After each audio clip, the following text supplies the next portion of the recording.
انسان کے لیے مال ایک ضروری چیز ہے۔ زندگی گزارنے کے لیے جن چیزوں کی ضرورت ہوتی ہے وہ مال کے ذریعے سے ہی حاصل ہوتی ہیں، اس لیے مکمل طور پر مال سے بچنا بہت دشوار ہے۔ مکمل طور پر مال کو چھوڑے رہنے کا حکم اسلام نہیں دیتا، لیکن ہاں، مال ملنے کے بعد اللہ کی نافرمانی کرنے اور مال سے محبت کرنے سے اسلام سختی سے منع کرتا ہے۔ اس لیے آئیے مال کی محبت سے بچ کر اس کے صحیح استعمال کے طریقے سیکھتے ہیں۔ اس کے لیے سب سے پہلے معلوم ہونا چاہیے کہ مال کے کتنے درجے ہیں اور ہر ایک درجے میں بندے پر مال کے ساتھ کس طرح کا سلوک کرنا فرض ہے۔ تو جان لیجئے کہ مال دنیا کے 3 درجے ہیں۔ پہلا درجہ یہ ہے کہ مال صرف اتنی مقدار میں ہو جتنا کہ ہر انسان کے لیے ضرورت کا درجہ رکھتا ہے، اور وہ روٹی، کپڑا اور مکان ہے، یعنی بالکل بنیادی ضروری مقدار میں کھانا، پانی، لباس اور رہنے کی جگہ۔ نبی کریم صلی اللہ علیہ وسلم نے فرمایا، لیس لابن آدم حق فی سوا هذه الخصال بیت یسکنہ وثوب یواری عورتہ وجلف الخبز والماء۔ دنیا میں ان چیزوں کے علاوہ انسان کا کسی چیز میں حق نہیں، رہنے کے لیے مکان، ستر چھپانے کے لیے کپڑا اور خشک روٹی اور پانی۔ حوالہ ترمذی شریف کتاب الزہد۔ علامہ ملا علی قاری علیہ الرحمہ اس حدیث کی شرح میں فرماتے ہیں، جو چیزیں بدن انسانی کے لیے ضروری ہیں اور اس کے دین پر مددگار ہیں اور اللہ تعالیٰ کی طرف سے بندوں پر لازم کی گئی ہیں، وہ صرف یہ ہیں: رہنے کے لیے ایسا گھر جو گرمی سردی سے محفوظ رکھ سکے، پہننے کے لیے اتنا کپڑا جس سے جسم چھپایا جائے، بھوک مٹانے کے لیے خشک اور موٹی روٹی، اور پینے کے لیے ضرورت کے مطابق پانی۔ جب یہ چیزیں حلال طریقے سے حاصل کی جائیں تو آخرت میں ان پر حساب نہیں ہوگا، کیونکہ یہ انسانی زندگی کے لیے ضروری ہیں، البتہ ان سے زیادہ کے بارے میں سوال ہوگا۔ حوالہ مرقات المفاتیح شرح مشکات المصابیح۔ ہر بندے پر حلال طریقے سے اتنا مال کمانا فرض ہے جتنے میں وہ اپنی، اپنے والدین اور اپنے بیوی بچوں کی ان بنیادی ضرورتوں کو پورا کر سکے۔ اس فرض کو ادا کرنے والا قابل تعریف ہے اور ثواب کا حقدار بھی۔ اللہ کے رسول صلی اللہ علیہ وسلم نے فرمایا، ان اطیب ما اکل الرجل من کسبہ، سب سے پاکیزہ کھانا وہ ہے جو آدمی اپنی کمائی سے کھائے۔ حوالہ ابو داؤد، ترمذی، ابن ماجہ۔ ایک اور جگہ ارشاد فرمایا، تم میں سے کسی نے ایسا کھانا نہیں کھایا جو اللہ تعالیٰ کو اس کے ہاتھوں کی کمائی سے زیادہ محبوب ہو۔ حوالہ مسند احمد۔ اس کے برخلاف صحیح سلامت ہونے کے باوجود بقدر ضرورت مال بھی نہ کمانا اور دوسروں سے مانگتے رہنا حرام ہے۔ رسول اللہ صلی اللہ علیہ وسلم نے فرمایا، جو ہمیشہ لوگوں سے مانگتا رہتا ہے قیامت کے دن اس حال میں آئے گا کہ اس کے منہ پر گوشت کی ایک بوٹی بھی نہ ہوگی۔ حوالہ بخاری شریف کتاب الزکوٰۃ۔ ایک انصاری صحابی نے آپ صلی اللہ علیہ وسلم کے پاس آ کر کچھ مانگا۔ آپ نے ان سے پوچھا، تمہارے گھر میں کوئی چیز ہے؟ وہ کہنے لگے، ہاں، ایک ٹاٹ اور ایک پیالہ۔ آپ نے فرمایا، یہ دونوں چیزیں میرے پاس لے آؤ۔ وہ لے آئے تو آپ نے ان کو ہاتھ میں لے کر فرمایا، کون ان دونوں چیزوں کو خریدتا ہے؟ ایک صحابی نے کہا، میں 1 درہم میں لیتا ہوں۔ آپ صلی اللہ علیہ وسلم نے فرمایا، 1 درہم سے زیادہ کون دیتا ہے؟ اور آپ نے یہ بات 2-3 بار دہرائی تو دوسرے صحابی کہنے لگے، میں انہیں 2 درہم میں خریدتا ہوں۔ آپ صلی اللہ علیہ وسلم نے 2 درہم لے کر وہ چیزیں ان انصاری صحابی کو دے دی۔ پھر آپ نے ان کو 1 درہم دے کر فرمایا، اس کا گھر والوں کے لیے کھانا خریدو اور دوسرے درہم سے کلہاڑی خرید کر میرے پاس لاؤ۔ جب وہ کلہاڑی لے کر آئے تو آپ نے اپنے دستے مبارک سے اس میں لکڑی کا دستہ لگایا، پھر ان سے فرمایا، جاؤ جنگل سے لکڑیاں کاٹ کر یہاں لا کر بیچا کرو اور 15 دن کے بعد میرے پاس آنا۔ 15 دن میں انہوں نے 10 درہم کمائے، چند درہموں کا کپڑا خریدا اور چند کا کھانا، اور اس طرح وہ آسودہ حال ہو گئے۔ 15 دن بعد جب وہ آئے تو آپ صلی اللہ علیہ وسلم نے فرمایا، یہ تمہارے لیے اس چیز سے بہتر ہے کہ مانگنے کی وجہ سے قیامت کے دن تمہارے چہرے پر برا نشان ہو۔ حوالہ نسائی کتاب الزکوٰۃ۔ غرض کے جن بنیادی ضروری چیزوں کا اوپر ذکر ہوا ان کو پورا کرنے کے لیے مال کمانا ثواب کا کام ہے، کیونکہ اگر جائز طریقے سے اتنا مال بھی انسان حاصل نہ کرے تو وہ غیر انسانی حرکات پر آمادہ ہو جاتا ہے۔ وہ دوسروں کے سکون کو برباد کرنے، چوری چکاری، جھوٹ، دھوکہ دہی کا سہارا لیتا ہے، کبھی اپنی جان سے ہاتھ دھونے پر تل جاتا ہے تو کبھی دوسروں کی جان لینے پر۔ یہاں تک کہ بھوک پیاس نہ برداشت ہونے کی صورت میں کفر کرنے کی بھی سوچنے لگتا ہے۔ حدیث مبارکہ میں ایسے ہی لوگوں کے لیے فرمایا گیا کاد الفقر ان یکون کفرا، فقر و محتاجی کفر کی وجہ بن جاتی ہے۔ حوالہ شعب الایمان۔ بزرگان دین اتنے ہی مال پر اکتفا کرتے تھے جو بقدر ضرورت ہو، اور اگر کبھی اتنا مال بھی حلال طریقے سے نہیں مل پاتا تو صبر کرتے تھے، اسی کو فقر کہتے ہیں۔ مفلسی یعنی بقدر ضرورت مال نہ ہونے پر بھی صبر کرنے والے لوگ بہت ہی کم ہیں۔ اس لیے بہتر یہی ہے کہ پہلے درجے کا مال یعنی بقدر ضرورت مال انسان کے پاس موجود ہو، لہٰذا اس کو حاصل کرنے کے لیے بندے کو محنت کرنی چاہیے۔ اتنا مال تھوڑی سی محنت سے حاصل ہو جاتا ہے، اور اس میں اس کی حفاظت وغیرہ کی پریشانی بھی نہیں رہتی۔ اس مال کے بارے میں اللہ نے بہت آسانی رکھی ہے کہ اتنا مال ہر صورت میں بندے کو مل ہی جاتا ہے۔ پھر بھی اگر آزمائش کے طور پر کبھی کچھ کمی ہو جائے تو جائز طریقے سے ہی اسے تلاش کر کے صبر کر کے اللہ کے وفادار بندے بن کر رہنا چاہیے۔ اس سے ہر حال میں خیر ہی خیر ہوگی۔ اللہ کے رسول صلی اللہ علیہ وسلم نے فرمایا، مسلمان پر تعجب ہے کہ اس کی ہر حالت خیر ہے، اور یہ بات مومن کے سوا کسی اور کو حاصل نہیں ہوتی کہ اگر اسے راحت پہنچے اور وہ شکر کرے تو اس کے لیے راحت خیر ہے، اور اگر اسے تکلیف پہنچے اور وہ صبر کرے تو صبر اس کے لیے بہتر ہے۔ حوالہ مسلم شریف کتاب الزہد۔ اس پہلے درجے کے مال پر صبر و شکر کے ساتھ اللہ کی فرما برداری میں زندگی گزارنے والے سب سے بہترین لوگ ہوتے ہیں، کیونکہ مال کی کمی کی وجہ سے وہ دنیا میں کئی طرح کے فتنوں اور گناہوں سے بچے رہتے ہیں، اور آخرت میں یہ کثیر تعداد میں بغیر حساب و کتاب کے جنت میں جائیں گے۔ آپ صلی اللہ علیہ وسلم نے فرمایا، اطلعت فی الجنت فرأیت اکثر اہلها الفقراء، میں نے جنت کا مشاہدہ کیا تو اس میں اکثر فقیروں کو دیکھا۔ حوالہ بخاری شریف۔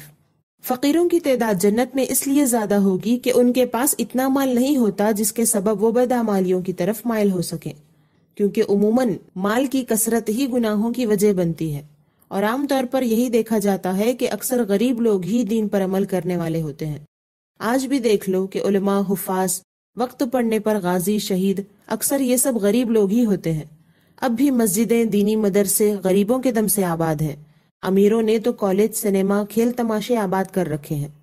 یہاں ایک بات یہ یاد رہے کہ غریب اور فقیر سے مراد وہ مسلمان ہے جس کے پاس صرف مال کی کمی ہے، علم اور ایمان کی نہیں، ورنہ جو شخص علم و ایمان میں مفلس اور غریب ہو وہ ان جنتی فقیروں میں شامل نہیں، کیونکہ وہ اتنے مال پر صبر و شکر کی زندگی نہیں گزارتا، بلکہ اس کی پوری زندگی امیروں کو دیکھ کر حسرت کرنے اور اللہ کی بارگاہ میں شکوہ شکایت کرنے میں ہی گزرتی ہے، تو وہ حرص کرنے والا ہوا نہ کہ فقیر۔ موجودہ زمانے میں فقیر کی شکل میں ایسے حریص ہی زیادہ پائے جاتے ہیں، لیکن اس کا مطلب یہ نہیں کہ اصل فقیری کے فائدے اس دور میں ختم ہو چکے ہیں، بلکہ آج بھی اگر کوئی کم سے کم مال پر قناعت کر کے اصل فقر والی زندگی گزارے تو وہ سب سے بہتر ہے۔ فرق کیا ہے ان دونوں میں کہ ایک بندہ تو مال کی کمی پر خوش ہے اور دوسرا ناراض۔ بنیادی فرق یہی ہے کہ جسے اس بات کا علم ہے اور ایمان ہے کہ دنیا کی زندگی بہت مختصر ہے اور آخرت کا حساب و کتاب سخت ہے، اور حساب میں گڑبڑ ہونے کی صورت میں عذاب سخت ہے، تو وہ انسان ہرگز اس بات کو پسند نہیں کرتا کہ کچھ وقت کے آرام کے لیے سخت حساب یا عذاب میں مبتلا ہو جائے۔ اس لیے وہ فیصلہ کرتا ہے کہ اپنی مکمل زندگی کو صبر و شکر اور قناعت کی مدد سے گزار لے گا تاکہ بعد کی ہمیشہ کی زندگی میں آرام پائے۔ اور جس انسان کو آخرت کے بارے میں علم نہیں، یا علم ہے لیکن ایمان نہیں، وہ سوچتا ہے کہ آخرت بعد کی بات ہے، اس کے لیے میں موجودہ زندگی میں کیوں دکھ اٹھاؤں، اس لیے وہ ساری زندگی مال کی حرص، بے صبری اور ناشکری میں گزارتا ہے۔ اگر کوئی کم مال پر راضی خوش رہنا چاہے تو یہ یاد رکھنا چاہیے کہ دنیاوی زندگی کی حقیقت کا علم انسان کو کم مال پر راضی خوش رہنا سکھاتا ہے۔ اس لیے جاننا چاہیے کہ دنیاوی زندگی کی حقیقت کیا ہے، اور اس دنیا سے دل نہ لگا کر آخرت کی تیاری کرنے والوں کا کیا مقام ہے۔ نبی کریم صلی اللہ علیہ وسلم نے فرمایا، اللہم لا عیش الا عیش الآخرہ، اے اللہ، زندگی تو آخرت کی ہی زندگی ہے۔ حوالہ بخاری شریف۔ دنیا کمتر اور گھٹیا چیز ہے، اس کی لذتیں آخرت کی لذتوں کے مقابلے میں بے مزہ اور جلدی ختم ہونے والی ہیں، جبکہ آخرت کی زندگی ہمیشہ کی ہے اور اس کی لذتیں کبھی بے مزہ ہوں گی نہ کبھی ختم ہوں گی، اور وہ ایسی زندگی ہے جس میں دل کی ہر خواہش پوری ہوگی اور اس کی نعمتیں آنکھوں کو لذت دیں گی۔ انسان کو سمجھنا چاہیے کہ ایسی زندگی حاصل کرنے کے بجائے دنیا میں پھنسے رہنے میں کوئی فائدہ نہیں۔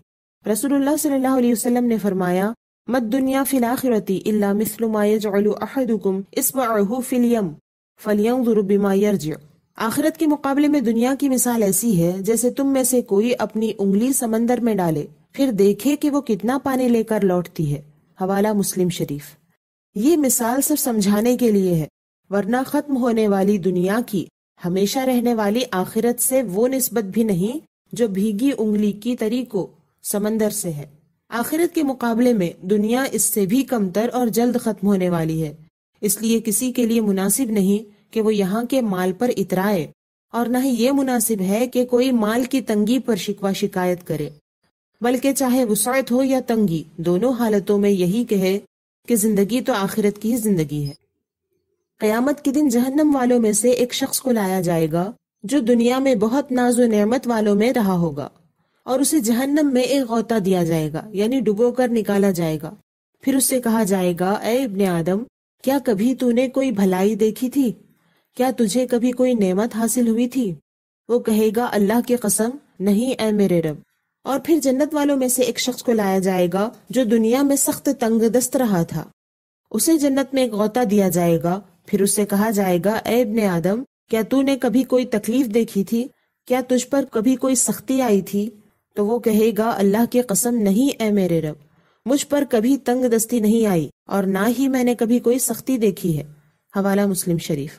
پتہ لگا عمر بھر عیش و آرام سے رہنے والے جہنم کے ایک غوطے سے سارا عیش و آرام بھول جائیں گے، کیونکہ وہ بڑی سخت جگہ ہے، اور اسی طرح وہاں کے عیش و آرام کی ایک جھلک پا کر بندہ عمر بھر کے غموں اور تکلیفوں کو بھلا دے گا۔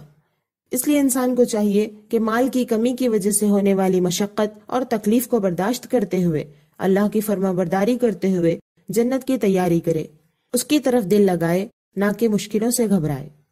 حضرت عبداللہ بن عمرو بن عاص رضی اللہ تعالیٰ عنہ فرماتے ہیں کہ رسول اللہ صلی اللہ علیہ وسلم ہمارے پاس سے گزرے، ہم اپنی جھونپڑی درست کر رہے تھے۔ آپ صلی اللہ علیہ وسلم نے فرمایا، یہ کیا ہے؟ ہم نے عرض کی، یہ کمزور ہو گئی ہے، اس لیے ہم اسے ٹھیک کر رہے ہیں۔ آپ صلی اللہ علیہ وسلم نے فرمایا، میں موت کو اس سے بھی زیادہ جلدی دیکھ رہا ہوں۔ حوالہ ترمذی شریف۔ مطلب یہ کہ تم گھر کی مرمت میں اپنا وقت صرف کر رہے ہو کہ کہیں مرنے سے پہلے یہ گھر گر نہ جائے، جبکہ بہت مرتبہ ایسا ہوتا ہے کہ گھر کے گرنے سے پہلے ہی انسان کو موت آ جاتی ہے۔ لہٰذا انسان کے لیے گھر کی مرمت سے زیادہ ضروری ہے کہ وہ اپنے اعمال سدھارے، آخرت کی تیاری میں مصروف عمل رہے، کیونکہ موت کسی بھی وقت اسے اپنی گرفت میں لے سکتی ہے۔ ایک طرف اللہ اور اس کے رسول صلی اللہ علیہ وسلم نے دنیا اور آخرت کی سچائیاں بتائیں، دوسری طرف شیطان اور اس کے چیلوں نے مال دنیا کو اتنا خوبصورت کر کے پیش کیا کہ مسلمان اصل سچائیوں کو بھول گیا۔ لیکن بھول جانے سے سچائی بدلے گی تو نہیں، موت تو آ کر ہی رہے گی، آخرت میں حساب و کتاب ہو کر رہے گا، جنت اور جہنم کا فیصلہ بھی ہو کر رہے گا، یہ سب آخرت میں تو ہوگا ہی ہوگا۔ اس کے علاوہ خوبصورت مال کے پیچھے آخرت کو بھول جانے والے دنیا میں بھی ہلاک و برباد ہو جاتے ہیں۔ وہ اس طرح کہ 1000 ہاتھ پر مارنے کے باوجود جب مال نہیں ملتا تو مسلسل غم میں نڈھال ہو جاتے ہیں، اور اگر مال مل بھی جاتا ہے تو وہ زیادہ مال کی کوشش میں حیران پھرتے ہیں، جائز طریقوں سے ہٹ کر ناجائز طریقوں سے مال کمانے پر اتر آتے ہیں۔ اس طرح اپنی روحانیت کا وہ خود قتل کرتے ہیں، جس کے بعد زندگی کا چین و سکون غارت ہو جاتا ہے۔ کسی بھی حال پر بندے کو صبر نہیں رہتا، دنیا میں آنے کے اصل مقصد سے ہٹ کر زندگی تباہ و برباد ہو جاتی ہے۔ یہاں پر بات ختم نہیں ہوتی، بلکہ اصل بربادی تو یہاں سے شروع ہوتی ہے کہ جب شیطان انسان کی یہ کرتوتیں دیکھتا ہے کہ بندہ مال کی محبت میں گرفتار ہو چکا، اس کو جائز اور ناجائز کسی بھی طریقے سے حاصل کرنے کے لیے مارا مارا پھر رہا ہے، یہ صبر کھو چکا ہے، اب یہ مال کے بغیر جینے کی سوچ نہیں سکتا، تو اس وقت شیطان اپنی اصل چال چلتا ہے اور بندے کو مفلسی کا ڈر دلا کر ہر وہ کام کراتا ہے جو کرانا چاہے۔ وہ اس طرح وسوسے ڈالتا ہے کہ ایسا کرو ورنہ مال چلا جائے گا، ویسا کرو ورنہ گھر چھن جائے گا، جائیداد چلی جائے گی، فلاں کی بات مانو ورنہ سڑک پر آ جاؤ گے، وغیرہ وغیرہ۔ اس دور میں ہمارے سامنے ایسے ہی حالات ہیں۔ ایسے میں ہمیں چاہیے کہ شیطان اور اس کے چیلے جب بھی جان و مال یا کسی طرح کے نقصان سے ڈرائیں تو ہم کسی صورت میں کفر کو قبول نہ کریں۔ اللہ ہمیں آزمائشوں سے بچائے، اور اگر آزمانا ہی منظور ہو تو صبر و شکر کی دولت سے نوازے، آمین۔ لازماً آپ لوگ بھی یہ دعا کرتے ہوں گے اور کرنا بھی چاہیے، لیکن اس کے ساتھ اپنے دل کی حالت بھی سدھارنی ضروری ہے۔ اللہ تعالیٰ نے فرمایا وَإِذَا أَنْعَمْنَا عَلَى الْإِنسَانِ أَعْرَضَ وَنَأَىٰ بِجَانِبِهِ وَإِذَا مَسَّهُ الشَّرُّ كَانَ يَئُوسًا، اور جب ہم آدمی پر احسان کرتے ہیں وہ منہ پھیر لیتا ہے اور اپنی طرف دور ہٹ جاتا ہے، اور جب اسے برائی پہنچے تو نا امید ہو جاتا ہے۔ سورہ بنی اسرائیل آیت نمبر 83۔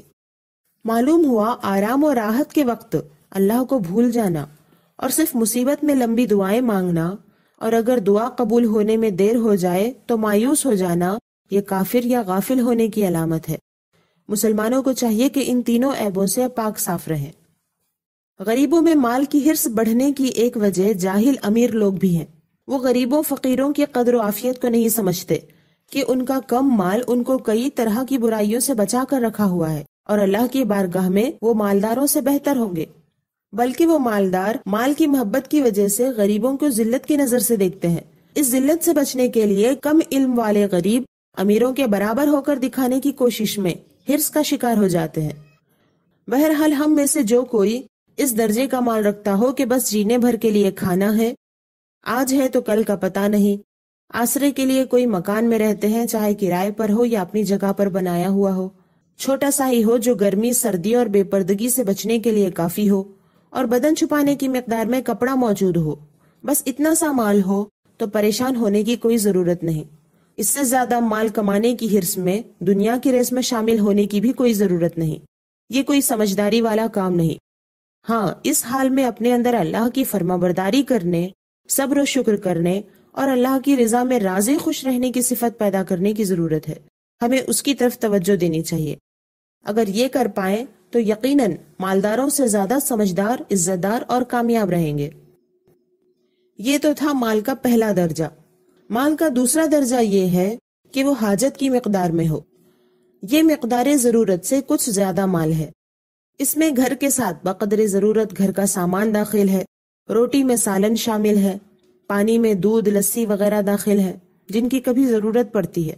حضور صلی اللہ علیہ وسلم نے دودھ، لسی وغیرہ بھی نوش فرمائی ہے۔ بقدر حاجت مال کمانے میں نیت دیکھی جائے گی۔ اگر آخرت کی تیاری میں دل جمعی سے مصروف ہونے کے لیے، بھوک پیاس کی فکر سے دل آزاد کر کے اللہ کی عبادت میں مصروف ہونے کے لیے، اور عبادت میں قوت حاصل کرنے کے لیے، اور عبادت کی ضروریات میں خرچ کرنے کے لیے، جیسے وضو وغیرہ کے معقول پانی کا انتظام، نماز کے لیے بہترین پاکیزہ کپڑا وغیرہ کے لیے بقدر ضرورت سے زیادہ مال کمائے تو یہ بھی بہتر ہے۔ حاجت اصلیہ کی مقدار میں حلال طریقے سے مال کمائے اور نیک نیتی سے خرچ کیا جائے تو امید ہے کہ اس مال کا بھی آخرت میں حساب نہ ہو۔ لیکن اس درجے کے مال میں ایک خطرہ یہ ہے کہ بندہ کبھی کبھی کسی چیز کے بارے میں سمجھ نہیں پاتا کہ وہ اس کی حاجت میں داخل ہے یا عیش و عشرت میں داخل ہے، جس کی وجہ سے وہ عیش و عشرت کے سامان کو کبھی حاجت کا سامان سمجھ لیتا ہے، پھر وہ آخرت کے سخت حساب و کتاب میں پکڑا جاتا ہے۔ یہاں بہت زیادہ احتیاط کی ضرورت ہے، کیونکہ حاجت کا درجہ مال کے تینوں درجوں میں بیچ کا درجہ ہے۔ اس کے ایک طرف ضرورت ہے اور دوسری طرف شان و شوکت، عیش و عشرت کا درجہ ہے۔ بہت عمدہ علم اور باریک نظر رکھنے والا بھی کبھی کبھی حاجت کو سمجھنے میں چوک جاتا ہے۔ اور اس درجے کے مال میں ایک خطرہ یہ بھی ہے کہ بندے کے لیے گناہوں کی طرف کھینچاؤ بھی شروع ہو جاتا ہے۔ اس لیے یہ دیکھنے میں آتا ہے کہ بنیادی ضرورت یعنی کھانے پانی کے بعد کچھ مقدار میں مال بچ جائے تو بندہ اسے اپنے لیے طاقتور غذا کھانے، نیکی اور عبادت میں خرچ کرنے کے بجائے اتنے ہی مال کو وہ مالداروں کی نقل کرنے میں خرچ کرتا ہے۔ یہاں سے بندہ دکھاوے کی مصیبت میں پڑ جاتا ہے۔ پھر جب کسی وقت اتنا مال نہیں بچتا تو اپنی عادت کی وجہ سے قرض لے کر وہی دکھاوا جاری رکھتا ہے۔ اس مصیبت سے بچنے کے لیے اس درجے کا مال رکھنے والوں کو پیارے نبی صلی اللہ علیہ وسلم کی ان 3 پیاری نصیحتوں پر چلنا کافی ہوگا۔ پہلی نصیحت یہ ہے کہ آپ صلی اللہ علیہ وسلم نے فرمایا، دنیا سے بے رغبت رہو، یعنی دنیا میں دلچسپی نہ لو، اللہ تم سے محبت فرمائے گا، اور جو کچھ لوگوں کے پاس ہے اس سے بے رغبت رہو، یعنی دوسروں کی چیزوں میں دلچسپی نہ لو تو لوگ تم سے محبت کرنے لگیں گے۔ حوالہ ابن ماجہ کتاب الزہد۔ اس طرح جس کو جینا آ جائے اس کی زندگی بہت امن و سکون سے گزرتی ہے، کیونکہ جو دنیا سے بے رغبت ہوگا وہ گناہ کم کرے گا، نیکیاں زیادہ، اور ایسا بندہ ضرور اللہ کو پیارا ہے۔ دوسروں کے مال میں دلچسپی رکھنے والوں سے لوگ دشمنی رکھتے ہیں، جبکہ کوئی شخص دوسرے کے ساز و سامان سے لالچ نہیں رکھتا تو لوگ اس سے امن و سکون محسوس کرتے، اسے عزت دیتے اور اس سے محبت کرتے ہیں۔ اس طرح لوگوں سے بھی اس کے تعلقات اچھے رہتے ہیں۔ دوسری نصیحت یہ ہے کہ آپ صلی اللہ علیہ وسلم نے فرمایا، امن کے بعد اپنے نفسوں کو خوف میں مبتلا نہ کیا کرو۔ لوگوں نے کہا، اے اللہ کے رسول، وہ کیسے؟ آپ صلی اللہ علیہ وسلم نے فرمایا، قرض لے کر۔ حوالہ مسند احمد۔ یعنی جب کسی کے پاس حاجت کی مقدار میں مال ہو اور وہ امیروں کی دیکھا دیکھی کام نہیں کرے بلکہ اپنی ضرورت کے حساب سے مال خرچ کرے اور آخرت کی تیاری میں لگا رہے تو اتنا مال اس کے لیے امن ہے جو بہتر انداز میں سکون کی زندگی گزارنے کے لیے کافی ہے۔ لیکن اس سے ہٹ کر اگر کسی کا دل خواہش کے پیچھے چلے اور اس وقت وہ اپنے پاس مال نہ پائے تو بندہ قرض لے کر اس کو پورا کرتا ہے، جس کے بعد امن ختم ہو جاتا ہے۔ جو مال کمانا اب تک اس پر لازم نہ تھا، اب قرض لوٹانے کے لیے اتنا مال کمانا لازم ہو جاتا ہے۔ پھر وقت پر ادا نہ کرنے کی صورت میں بھروسہ اور عزت جانے کا خوف رہتا ہے۔ بہت ممکن ہے کہ قرض سود سے لے لیا جائے، اس سے سود کے گناہ کے علاوہ بڑھتے ہوئے سود کی وجہ سے پوری زندگی خوف کے گھیرے میں چلی جاتی ہے۔ ہزار کوشش کے باوجود اگر قرض ادا نہ کر پائے تو اس کے بعد مزید شیطان کے بہکاوے میں آ کر یا تو وہ قرض ادا نہ کرنے کا خیال کرتا ہے جس سے آخرت کے عذاب کا خوف اس پر لازم آتا ہے، اور اگر ایسا کرنا ممکن نہ ہو بلکہ قرض دینے والا اتنا طاقتور ہو کہ وہ کسی بھی صورت میں قرض کو نہیں چھوڑے گا تو تھک تھکا کر بندہ اپنے اور اپنے خاندان کا قتل کر کے اس خوف سے نجات حاصل کرنے کی کوشش کرتا ہے، لیکن نجات کے بجائے الٹا قیامت تک کے عذاب میں مبتلا ہو جاتا ہے۔ اس لیے اللہ کے رسول صلی اللہ علیہ وسلم نے فرمایا کہ قرض ہی نہ لیا جائے تاکہ امن کی کیفیت باقی رہے۔ اور تیسری نصیحت اس درجے والوں کے لیے یہ ہے کہ آپ صلی اللہ علیہ وسلم نے فرمایا، اذا نظر احدکم الی من فضل علیہ فی الماء والخلق فلینظر الی من هو اسفل منہ۔ جب تم میں سے کوئی شخص کسی ایسے بندے کو دیکھے جسے مال اور خوبصورتی اس سے زیادہ دی گئی ہو تو اسے چاہیے کہ اپنے سے کم درجے والے کی طرف دیکھے۔ حوالہ بخاری شریف کتاب الرقاق۔ دنیا کی حقیقت جاننے کے باوجود کبھی کبھی ایسا ہوتا ہے کہ جب دنیا کا مال خوبصورتی کے ساتھ سامنے آتا ہے تو ایک طرح کی لالچ دل میں پیدا ہو جاتی ہے۔ یہ انسان کی کمزوریوں میں سے ہے۔ اس وقت اس پر لازم ہو جاتا ہے کہ وہ اپنی لالچ کو ختم کر دے تاکہ لالچ کی نقصان اور پریشانی سے بچ جائے۔ لالچ کو ختم کرنے کا بہترین طریقہ یہی ہے جو آقا کریم صلی اللہ علیہ وسلم نے فرمایا کہ فوراً اپنے سے کمتر مال والے کو دیکھے اور سوچے کہ اللہ نے مجھے تو بہتر ہی حالت میں رکھا ہے۔ اس طرح لالچ ختم ہو کر دل میں شکر کا جذبہ پیدا ہوگا۔ اسے معلوم ہو جائے گا کہ اللہ نے اسے جو نعمتیں عطا کی ہیں بہت سے لوگ ان سے بھی محروم ہیں۔ اس طرح غور و فکر کرنے سے وہ اپنی امن و سلامتی والی زندگی پر ہی خوش رہے گا۔ بہرحال اس دوسرے درجے والوں کو بھی صبر کی عادت کے ساتھ زندگی گزارنی لازم ہے، کیونکہ بقدر حاجت مال ہونے کے باوجود کبھی کبھی کسی خاص معاملے کے لیے یا مصیبت کے وقت ہمیشہ سے زیادہ مال کی ضرورت پڑ جاتی ہے۔ ایسے موقع پر اسے چاہیے کہ فوراً بے چین نہ ہو بلکہ علم کی مدد سے صبر کے ساتھ جائز طریقے سے اس مال کے انتظام کی کوشش کرے، پھر انتظام ہونے یا نہ ہونے دونوں صورتوں میں صبر ہی کرے۔ ان حالات میں اکثر لوگ گھبرا کر صحیح اور غلط کی تمیز چھوڑ دیتے ہیں۔ انہیں یاد رکھنا چاہیے کہ اچانک جو حالات پیدا ہوتے ہیں اس میں ضروری نہیں کہ کم مال والے ہی پریشان ہوں، ایسے موقعوں پر زیادہ مال والے بھی آزمائش میں آ جاتے ہیں۔ جب مصیبت آتی ہے تو انہیں بھی ان کے درجے میں مال کم پڑ ہی جاتا ہے۔ بہرحال مومن بندے کے لیے ایسے موقع ضرور آتے ہیں جن میں وہ تنگ دست محسوس کرتا ہے، یہ اس کی آزمائش کے لیے ہوتا ہے، جس کے بعد انعام میں اس تنگ دستی کے بالمقابل بے حساب عیش و آرام والی زندگی عطا کی جاتی ہے۔ ایک مرتبہ حضرت موسیٰ علیہ السلام نے عرض کی، یا رب، تیرا بندہ مومن دنیا میں تنگ دست کیوں ہوتا ہے؟ تو موسیٰ علیہ السلام کے سامنے جنت کا ایک دروازہ کھولا گیا۔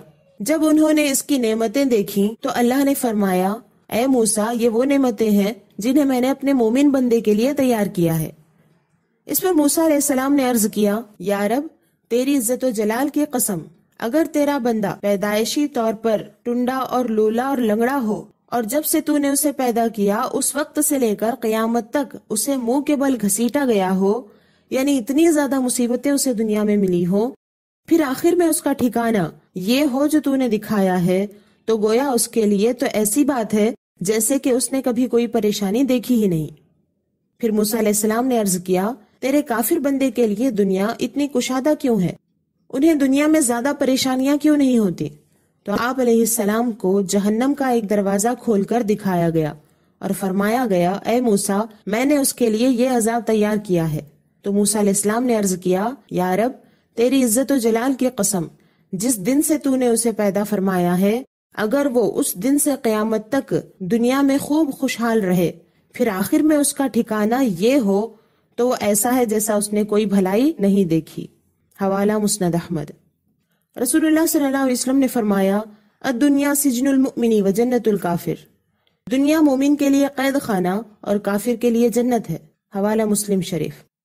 بہرحال بقدر حاجت مال رکھنے والوں کو صبر و شکر کے ساتھ زندگی گزارنی چاہیے، نہ کہ زیادہ مال والوں کو دیکھ کر لالچ بڑھا کر ان کی طرح بننے میں زندگی گنوانی چاہیے، کیونکہ زندگی مختصر ہے۔ یہی سب باتوں میں گزر جائے اور آخرت کی تیاری نہ ہو پائے تو سمجھو کہ ساری عمر بربادی کمانے میں ہی گزر گئی۔ مال کا تیسرا درجہ